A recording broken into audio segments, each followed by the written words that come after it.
Right now, one of the most popular games on PlayStation is not GTA 6. It's not this year's Call of Duty. It's a shooter from 2012. A few days ago, the original Black Ops and Black Ops 2 quietly launched on PS5. No remaster, no new content, just straight ports of two PS3 games for $40 each, and they exploded. They shot to the top of the PlayStation Store, and according to industry sources, more people are now playing these two old games than the newest Call of Duty across every platform combined, and that should terrify Activision. Because when a 13-year-old game outperforms your billion-dollar flagship, that's not nostalgia, that's a verdict. This is what the Black Ops 2 comeback really says about the state of Call of Duty. Let's start with what actually happened. On July 9th, the Black Ops 1 and 2 ports shadow dropped on PS4 and PS5, built by Iron Galaxy for Treyarch. Both come with the full package: campaign, multiplayer, and zombies. And to be clear, these are bare-bones releases, no real graphical overhaul, and no DLC included. $40 per game for content from over a decade ago. It didn't matter. Both games went straight to #1 on the PlayStation Store in the US, the UK, France, and Germany. They outsold brand new releases, and they even sat above GTA 6 pre-orders on the charts. The Call of Duty fan site Charlie Intel reports that, according to its sources, these two ports now have more active players than Black Ops 7 on all platforms combined. There are no official numbers from Activision, so treat that claim with some caution. But even the reaction to the announcement told the same story. Treyarch's low-key port reveal pulled more engagement than the reveal of Modern Warfare 4, an actual brand new Call of Duty. So the obvious question is, why are millions of players more excited about the past than the present? The answer is a story about a franchise that slowly lost its identity. For most of the last decade, Call of Duty was the biggest name in gaming.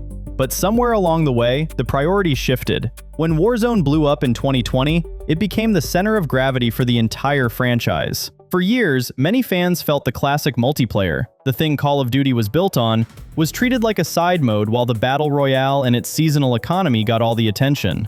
And that economy is the second piece. Modern Call of Duty pushes its in-game shop relentlessly. $20 bundles, event passes on top of battle passes, and a constant stream of crossover skins. On its own, cosmetics aren't a scandal. The problem is what they did to the identity of these games. Take Vanguard, a game set in World War II. Within months, you had Snoop Dogg running around the beaches of Normandy as a playable operator, next to sci-fi weapon skins that looked ripped from another century. Black Ops 6 doubled down. The game is set in the early 90s, right after the Cold War. The store gave you Squid Game skins, Teenage Mutant Ninja Turtles, and Beavis and Butthead, cartoon characters with giant heads, in a gritty 90s spy thriller. It got so absurd that players called some skins pay to win, because the exaggerated designs didn't match their actual hitboxes. The flood of unrealistic cosmetics has been a major sore point since Black Ops 6 launched, and most fans aren't happy. Every setting, every story, every art direction now bends the knee to whatever sells in the shop. And while the identity was eroding on the surface, something else was quietly draining the fun underneath: skill-based matchmaking. For years, it was the most hated system in Call of Duty.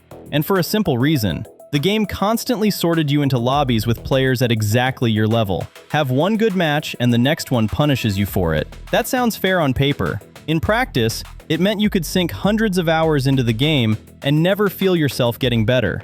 Every match felt like a ranked final. There was no room to relax, no casual lobbies, no variety, just an algorithm keeping you at a permanent 50% win rate. The community begged for change for over half a decade. And here's the thing. Activision eventually listened, which brings us to the most painful chapter of this story, because the newest Call of Duty actually fixed a lot of this, and it still wasn't enough. Black Ops 7 launched in November of 2025, and credit where it's due, it moved in the right direction. Most multiplayer playlists now run on open matchmaking, where skill is only minimally considered. Persistent lobbies are back, so you actually stay with the same players between matches, like the old days. And the content pipeline leaned back into classic multiplayer instead of funneling everything into Warzone.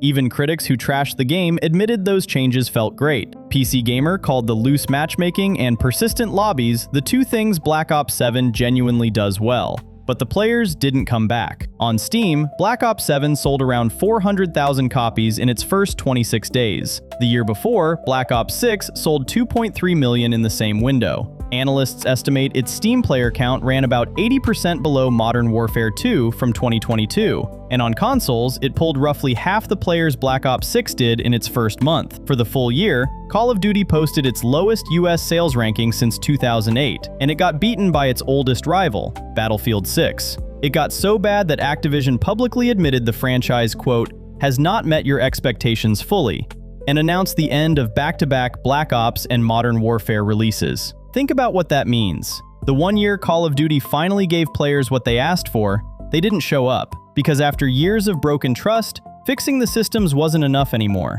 The audience had stopped believing. And then 2 PS3 games walked in and proved exactly where that audience went. That's why these ports hit so hard. Black Ops 2 isn't winning because of clever marketing. It's winning because of everything it doesn't have. There's no aggressive shop screaming at you from every menu. No event pass stacked on a battle pass.